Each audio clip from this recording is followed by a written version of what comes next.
저희 교회가 1931년 9월 27일에 창립을 했지요. 그래서 올해로 이제 94주년을 맞습니다.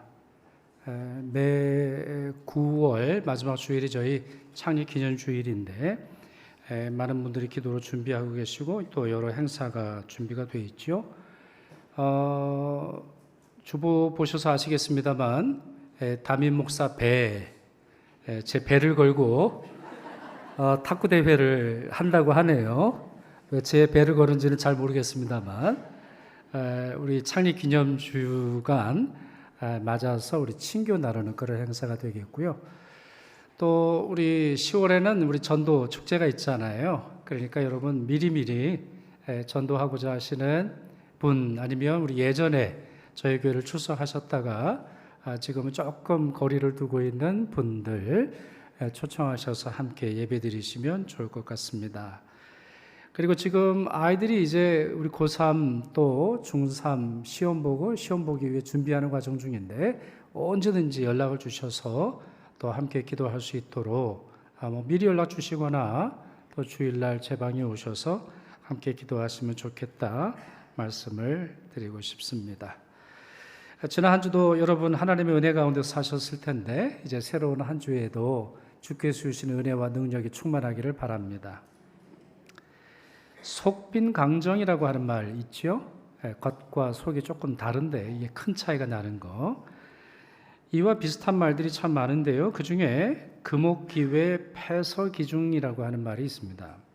금옥, 겉으로 볼 때는 금이요 옥 같아 보이는데 패서 썩은 솜이 그 중에 가득하다라고 하는 뜻입니다. 성경에서도 그런 사람들을 쉽게 찾아볼 수 있습니다. 대표적인 경우가 바리새인 서기관들이라고 말할 수 있겠지요.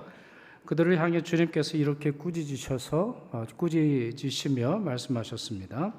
화 있을진저 외식하는 서기관들과 바리새인들이요 회칠한 무덤 같으니 겉으로는 아름답게 보이나 그 안에는 죽은 사람의 뼈와 모든 더러운 것이 가득하도다.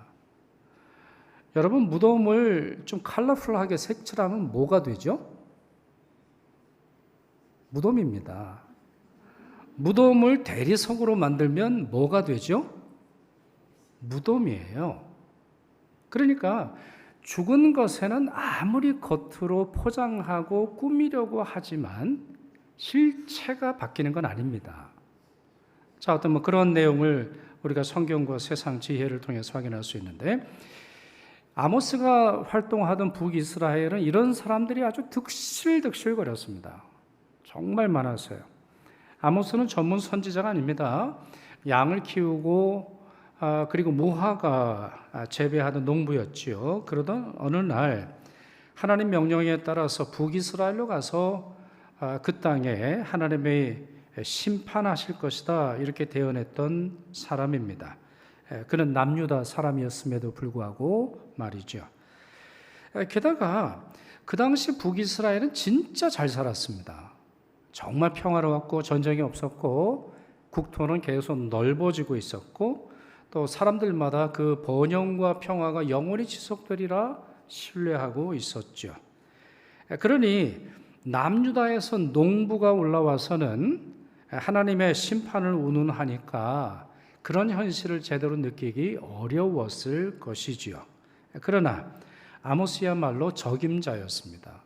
하나님께서 때로 이러한 사람을 들어 사용하시는 것을 볼 수 있어요. 무슨 말이냐? 지금도 보면 전문가들이 많죠. 종교 전문가, 주식 전문가, 경제 전문가, 외교 전문가, 의료 전문가, 참 전문가들이 많이 있어요. 그런데 세상이 어려워지는 걸 보면 다 전문가가 일으키지 비전문가가 세상을 어지럽게 하는 거 찾아보기 어렵습니다. 특별히 한국 사회나 웬만한 선진국에서 가장 아주 사람들에게 손가락질 당하고 그리고 사람들이 싫어하는 대상들이 법률 전문가들입니다. 법률 전문가.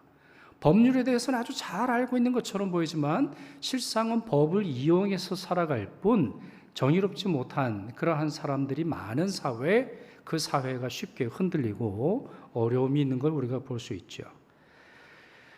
그런 점에서 우리는 전문가에게 귀를 기울일 뿐만 아니라 정직하고 올바른 하나님의 메시지를 전하는 평신도의 메시지를 들어야 되겠다, 이런 생각을 좀 해보았습니다. 아모스와 같이 평신도이죠. 농부예요. 그는 양 키우는 사람이에요. 그럼에도 불구하고 정직하게 하나님의 말씀을 듣고 정직하게 하나님의 말씀을 전하는 이런 사람들이 많아져야 그 교회가 부흥하고 그 나라의 신앙이 제대로 잡히겠다, 이런 생각을 해보았습니다. 어느 때인가 아모스가 환상을 보지요. 여름 광줄이 또 여름 과일 광줄이 환상을 보게 됩니다. 여기 여름 과일이라고 하는 말이 나오는데 끝이라고 하는 단어와 히브리어로는 그 발음이 거의 유사합니다. 여름 과일이라고 하는 말은 케이치고요. 끝이라고 하는 말은 캐츠입니다. 그러니까 이건 하나의 상징이에요. 하나님께서 아모스에게 환상을 보여주신 이유는 뭐냐? 이전에 있는 것처럼 이스라엘의 번영이 끝났다, 이스라엘 나라는 끝났다라고 하는 사실을 보여주시기 위해서 여름 과일 광주리 환상을 보여주시게 되는 거죠. 여러분, 이건 참 당연해요. 여름에 과일을 따면 그해 농사는 끝난 겁니다. 만약에 그 열매가 마음에 들지 않아서 비료를 주고 물을 주고 가지를 쳐본들 새로운 열매를 맺을 수는 없는 것입니다. 그런 것처럼 북이스라엘의 결산의 때가 되었습니다. 사실 하나님께서는 오랫동안 다른 열매를 기다리셨어요. 그들에게 번영도 주시고 그들에게 평화를 주시면서 또 다른 열매를 맺기를 원하셨으나 그들은 그 모든 기회를 상실한 채 이제 끝을 경험하게 되는 것입니다. 그 끝은 냉혹할 것이다, 아모스가 예언하지요. 자, 한번 들어보십시오. 3절, 그날의 궁전의 노래가 애곡으로 변할 것이며 곳곳에 시체가 많아서 사람이 잠잠히 그 시체들을 내어 버리리라. 8절입니다. 온 땅이 강에 넘침같이 솟아오르며 애국강같이 뛰놀다가 낮아지리라. 10절입니다. 너희 절기를 애통으로 너희 모든 노래를 애곡으로 변하게 하며 결국은 곤고한 날과 같게 되리라. 그리고 아주 유명한 말씀 11절이죠. 같이 읽겠습니다. 주 여호와의 말씀이니라. 보라, 날이 이를지라. 내가 기근을 땅에 보내리니 양식이 없어 주림이 아니며 물이 없어 가람이 아니요 하나님의 말씀을 듣지 못한 기갈이라. 그렇습니다. 하나님께서는 그들이 누리던 경제적 번영, 사회적 평안, 그리고 그 사회에 넘쳐나던 생명의 현상을 가져가실 뿐만 아니라 하나님의 말씀까지도 거두어 가신다 하셨습니다. 결국에는 영적이고 물질적이고 사회적이고 내면적인 외면적인 모든 것이 허물어질 때가 되었다, 이런 말씀을 하시는 것이죠. 자, 그렇다면 그 이유가 뭘까요? 자, 이게 이제 핵심입니다. 그와 같은 멸망의 뜻이, 멸망하게 된다라고 하는 것이 하나님의 뜻인데 그 이유가 뭡니까? 도대체 어떤 이유 때문에 북이스라엘은 하루아침에 망하게 될 것인가요? 자, 그와 같은 내용이 아모스서 전체에 걸쳐 나와 있습니다만 아모스서 8장에는 세 가지 핵심적인 내용이 나와 있어요. 첫째, 그들이 가난한 자를 가혹하게 대했기 때문입니다. 4절과 6절 보실까요? 가난한 자를 삼키며 땅에 힘없는 자를 망하게 하려는 자들아, 은으로 힘없는 자를 사며 신 한 켤레로 가난한 자를 사며 찌꺼기 밀을 팔자 하는도다. 이러한 말씀을 전하고 있습니다. 여러분, 이 말씀을 우리가 이해하기 전에 우리 스스로에도 한번 물어보죠. 아니면 여러분 스스로에도 물어보셨을 수 있는데, 하나님이 여러분에게 복 주신 이유는 뭡니까? 하나님이 여러분에게 좋은 차와 좋은 집을 주신 이유는 뭐예요? 우리 젊은 부부들, 여러분에게 정말 아름다운 아내와 멋있는 남편을 만나서 행복하게 살아갈 가정을 꾸리게 하신 이유는 뭡니까? 혹시 그런 목적이 있다라고 하는 사실도 알지 못하고 살아가시는 것 아닙니까? 이 북이스라엘이 번영하게 하시는 이유는 은으로 가난한 자를 도우며 자기가 가진 소유로 없는 자를 외롭지 않게, 괴롭지 않게, 고통당하지 않게 돕기를 원하셨기 때문이에요. 그런데 이 말씀에 뭐라고 되어 있어요? 은으로 힘없는 자를 산다고요? 무슨 말이에요? 자기의 돈으로 가난한 사람을 더 가난하게 만들었다는 거예요.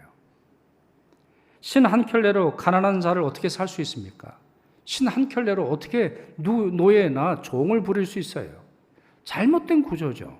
잘못된 사회적인 시스템이 있기 때문에 이런 일이 발생하게 되는 것인데, 바로 그와 같은 가난한 자를 가혹하게 대하는 문화와 경제 시스템으로 인해서 너희들은 망할 것이다, 하나님이 말씀하셨다는 거예요. 두 번째, 예배의 진정성이 없었기 때문입니다. 오늘 예배 드리시는 분 중에서 이런 생각 가지신 분이 없으시기를 바라는데, 5절 말씀 보시죠.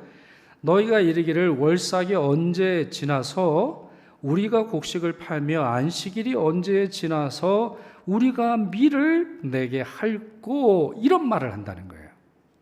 자, 이게 무슨 말이에요? 우리 식으로 좀 쉽게 얘기를 해볼까요? 이거는 뭐 표적 설교가 아닙니다. 자, 오늘 강 목사가 설교를 얼마나 할까? 오늘 예배가 12시에 진짜 끝날까? 오늘 예배가 끝나면 빨리 내가 차를 빼고 지금 어디로 가야 되는데, 오늘 친구랑 만나기로 했는데, 오늘 우리 모임 갖기로 했는데, 예배가 왜 늦어지는 거야? 괜히 소리 높여 죄송합니다. 아무도 그런 생각을 안 하는데 그렇게 이 사람들이 생각한다는 거예요. 안식일이 언제 끝나나? 안식일이 끝나자마자 돈 벌러 가고, 예배가 끝나자마자 내 하고 싶은 대로 하고, 또 절기, 월삭에 대한 말씀이 나오죠. 그러니까 매월 첫날이 되면 예배를 드리는 것이 유대의 전통인데, 아니 교회가 왜 이렇게 예배가 많아? 주일 오전 예배 드려라, 찬양 예배 드려라, 새벽 예배 드려라, 수요 예배 나와라, 금요일 나와라, 항존직은 빠짐없이 나와야 된다. 왜 이렇게 잔소리를 하는 거야? 이렇게 여러분들은 생각 안 하시지만 지금 이 사람들이 생각한다는 거예요. 오직 이들의 생각에는 우리말도 있잖아요. 제사가 아니라 제밥에만 관심을 둘 뿐, 하나님을 영화롭게 한다거나 하나님께서 오늘 내게 주시는 말씀에 대한 사모한 마음이 없이 그냥 하나님이 주시는 은혜와 은총과 내 소망을 이루어 주시는 기도 응답만을 바라보는 그러한 것으로 인하여 너희들은 망할 것이다 말씀하셨다는 거죠. 셋째, 불의한 방식으로 불을 축적했기 때문입니다. 5절 하반절 보시죠. 에바를 작게 하고, 에바가 뭐예요? 부피를 재는 단위입니다. 그러니까 우리 식으로 말하면 한 돼, 한 말, 이런 건데, 이거를 작게 속였어요. 그 단위를 만드는데 작게 만듭니다. 세겔, 이건 무게를 재는 단위인데, 이거를 크게 하여 뭐라고 되어 있어요? 거짓 저울로 속이며 거짓말하는 거예요. 사기치는 거예요. 남의 등쳐서 돈 버는 거예요. 심지어 6절 마지막 부분에 쓰여진 것처럼 곡식의 찌꺼기를 좋은 밀인 것처럼 속여 팔기까지 했어요. 찌꺼기예요. 쓰레기예요. 전혀 도움이 안 되는 건데 그걸 좋은 밀인 것처럼, 햇 곡식인 것처럼 속여서 파는 거, 이것을 하나님께서 말씀하십니다. 구약의 전체를 통틀어서 보면 거짓 저울은 불의를 상징합니다. 불의를 상징해요. 그와 같은 것이 성경에 많은데 두 군데 말씀을 한번 읽어볼까요? 잠언서 20장 10절 같이 읽습니다. 한결같지 않은 저울 추와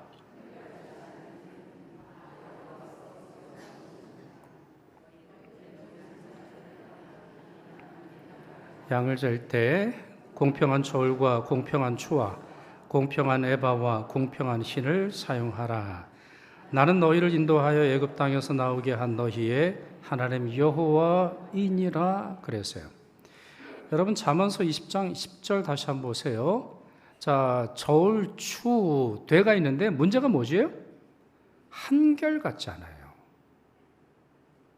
자, 이거는 여기에 담겨있는 의미가 참 많은데 단순히 경제적인 저울만을 얘기하는 게 아니에요.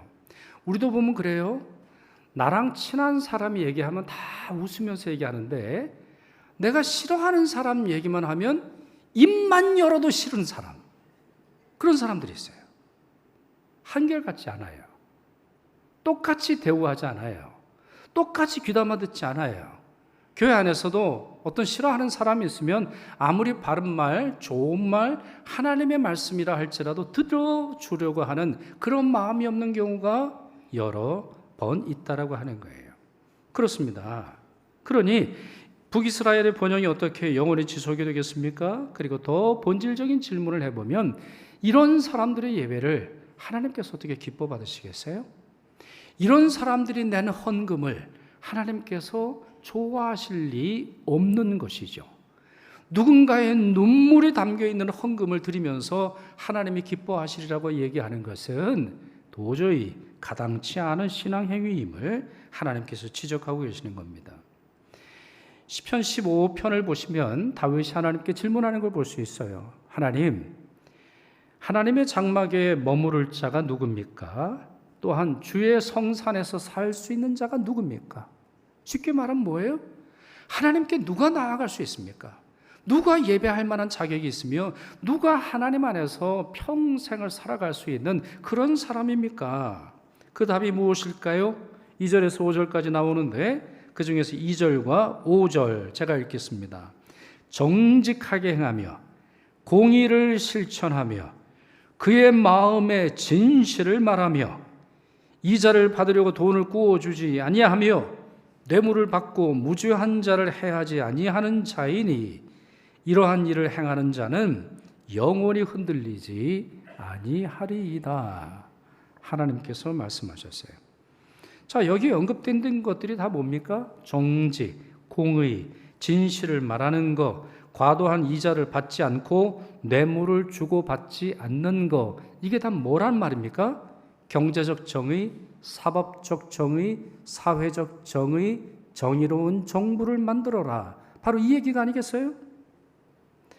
그런데 이러한 성경 구절을 듣다 좀 충격을 받는 분이 계실지는 모르겠어요. 아니, 좀 이상하다 이렇게 생각하는 분이 있을지 모르겠다는 거예요. 왜 그런 말씀을 드리냐면 많은 사람들은 종교라고 하는 것은, 신앙이라고 하는 것은 하나님과 나 사이의 사적인 관계인 거지, 목사님이 뭔데 내 직업이 이러냐 저러냐, 세금을 냈냐 안 냈냐, 공의롭게 살았냐 정의롭게 살았냐, 왜 그걸 묻습니까? 이렇게 저에게 반문하실 분 계실지 모르겠어요. 달리 말해서 타인과의 관계에 있어서나 내가 내 아내를 두드러 패든 내가 내 아이들을 두드러 패든 내가 세상에서 직장을 다니면서 뇌물을 주든 말든, 그게 무슨 교회에서 상관할 일인가? 그거는 사회법으로 사회적 관계에서 처리할 일이지 왜 교회에서 그것까지 묻느냐, 이렇게 말씀하실 분이 계실지 모르겠다는 거예요. 슐라이르 에르마하라고 하는 분이 있어요. 아주 유명한 독일 신학자입니다. 이분이 뭐라고 말했느냐, 신앙은 직관적이고 경건한 감정이다 이랬어요. 감정이라는 거예요. 종교의 영역은 감정이라는 거예요. 하나님을 만나서 너무 행복해. 찬양을 부르면 너무 기뻐. 설교를 들으면서 마음속에 깨우침과 뉘우침이 있어요. 그 감정이 종교다. 이렇게 말하고 말았어요. 뭘 빼는 거죠? 삶을 빼는 거예요. 사회적 자아를 빼는 거예요. 오직 그냥 하나님 만나서 나 잘되고 나 구원받으면 끝나는 거, 그게 신앙이다 이렇게 가르쳤단 말이에요. 그리고 더 나아가서 신학의 역할은 뭐냐, 그 감정을 설명하는 것이다 이렇게 해석했습니다. 뿐만 아니라 많은 분들이 이렇게까지 생각을 합니다. 아니, 비록 사업하는 과정에서나 사람과의 관계에서 내가 잘못했다 하더라도 교회에 와서 하나님께 예배하고 용서를 빌면 하나님이 무조건 용서해 줘야 되는 거 아니냐? 내가 사회에서 무슨 죄를 저질렀든지 간에 교회 문턱을 밟고 헌금 내고 예배를 드리고 목사의 축도를 받으면 모든 죄가 사해지는 것 아니냐? 이렇게 말씀하시는 분도 많이 있다라는 것이죠. 그러나 성경은 다르게 설명합니다. 물론 우리가 죄인 되었을 때에 예수 그리스도께서 돌아가심으로 말미암아 우리를 향한 하나님의 사랑이 확증된 것은 너무나 분명합니다. 우리가 하나님께 뭔가 드려서가 아니라 우리를 아시고 우리에게 자비를 베푸신 그 하나님의 사랑으로 우리의 죄가 용서된 것은 분명합니다. 그러나 용서받은 우리가 의도적으로 죄를 저지르면서도 그 죄가 쌓여가는 것을, 그 죄를 쌓아가는 것을 하나님은 참아보기 어려우신 것을 이해하셔야 됩니다. 제가 가끔은 정말 왜 저런 식으로 성경을 인용하지 분노하는 그러한 성경 구절이 있습니다. 그게 뭐냐? 꼭 보면 바람 피운 사람들이 이런 얘기를 해요. 바람 피운 목사나 바람 피운 정치가나 희한한 사람들이 성경을 이용하는데 그게 뭐예요? 가늠하다 잡힌 여인을 예수께서도 용서하셨다. 아무도 돌을 던지지 않았는데 니네가 뭐라고 나를 뭐라 그래? 내가 바람을 피우든 내가 뭐 무슨 문제를 삼든 네가 뭔데 예수께서 용서하셨는데 나를 뭐라 그래? 이런 제가 험한 말을 할 뻔했는데 사람들이 주변에 보면 참 많이 있어요. 그러나 여러분 잘 아시죠? 예수께서 이 여인을 보내시면서 뭐라 그러세요? 내가 나도 너를 정죄하지 아니하노니 다시는 이렇게 살지 말아라. 다시는 이렇게 살지 말아라.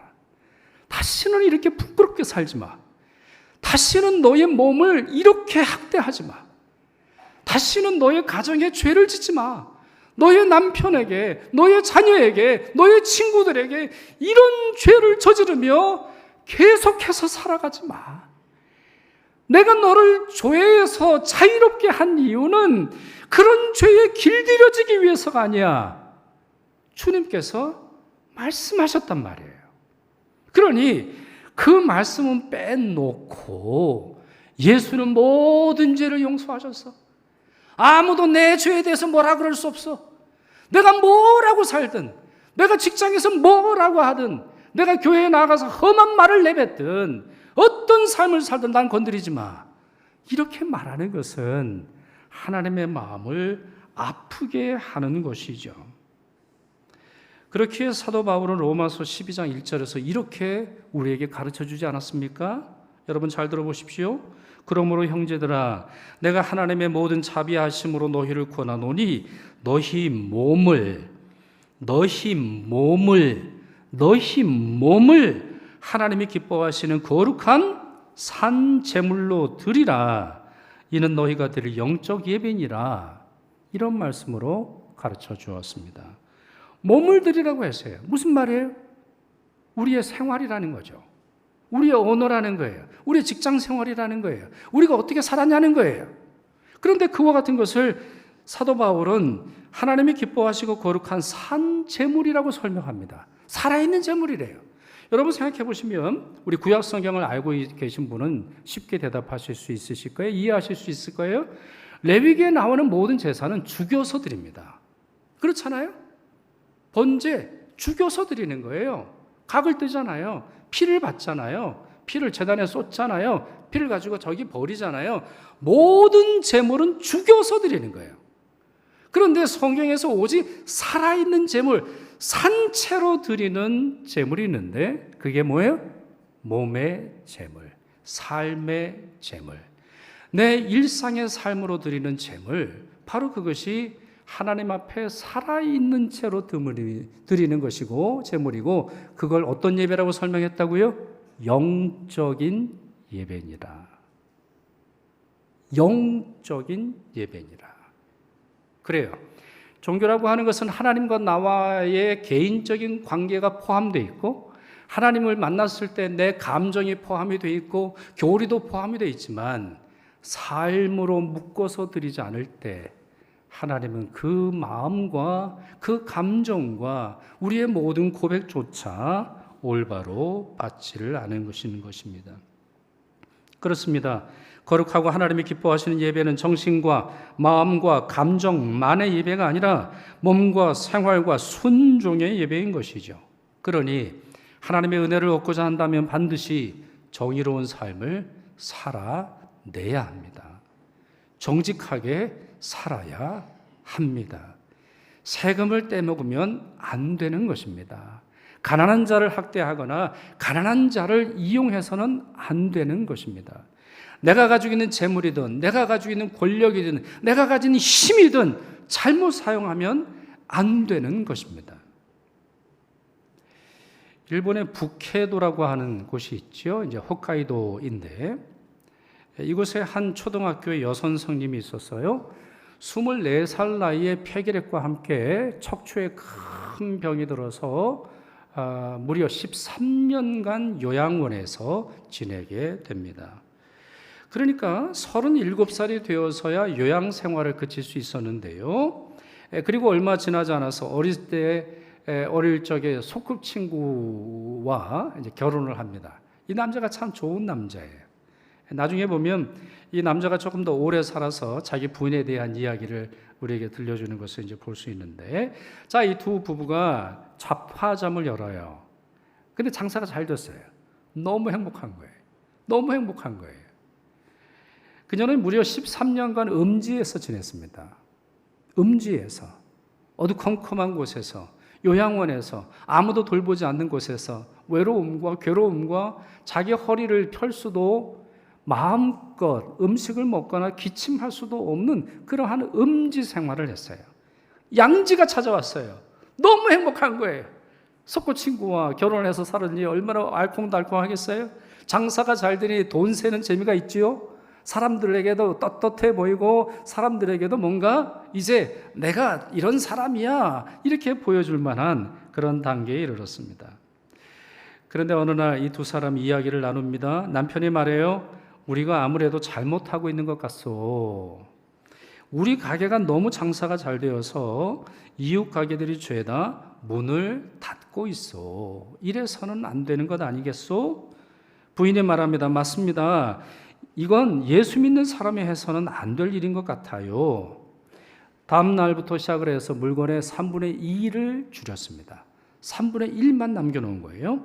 구색도 갖추지 않았고 없는 물건을 찾는 사람들에게는 손님이 찾아오면 저 가게에 가보라고, 저 가게에 가보라고 이렇게 다른 가게로 보냈습니다. 그랬더니 시간이 많이 남았어요. 그럴 수밖에 없죠. 물건의 3분의 2를 줄였다니까요. 3분의 1 가지고 장사를 하니까 시간이 남는 거예요. 부인이 글을 쓰기 시작을 했습니다.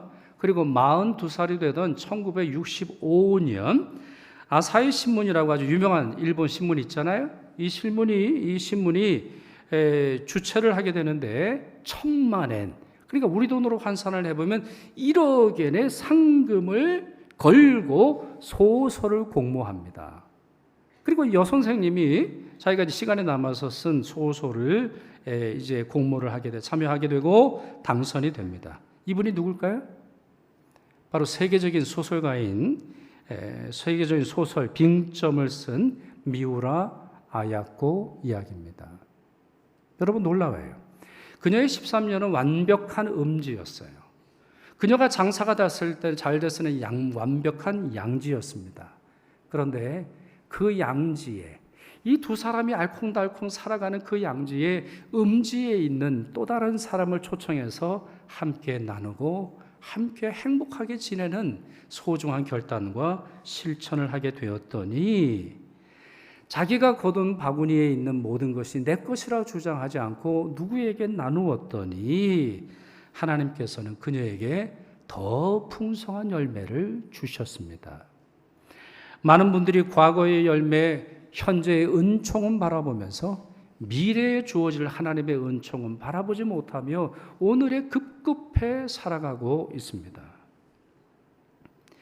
여러분 영어 단어 중에 컴퍼니라고 있죠. 컴퍼니. 이것이 이제 회사나 기업을 뜻하는 영어 단어인데 이 말은 라틴어에서 왔습니다. 쿰 파네. 쿰이라고 하는 말은 더불어라는 뜻이고 파네라고 하는 말은 빵이라는 말입니다. 회사라는 게 뭡니까? 더불어 빵을 나누는 곳입니다. 더불어 빵을 벌어들인 것을 가지고 더불어 행복하게 살고자 세워진 것이 회사입니다.